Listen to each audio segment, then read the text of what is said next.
This is Tony Garvey from Phoenix Public Library. She's a city librarian there, and she was on a panel this morning. And I just want to know, Tony, what are the main takeaways you have from your experience here today?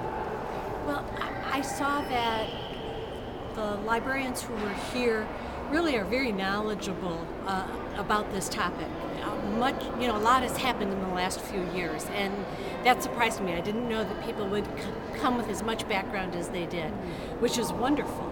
And but at the same time, I'm also struck by the idea that we have to maintain that if we're going to be good partners with architects and builders, because no one knows our community as well as we do.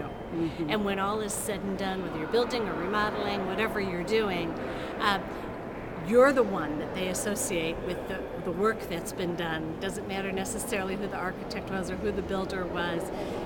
You made the final decisions. You're involved in it.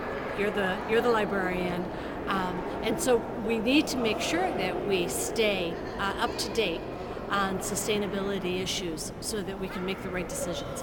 That's excellent. Thank you so much. You're welcome. Thanks.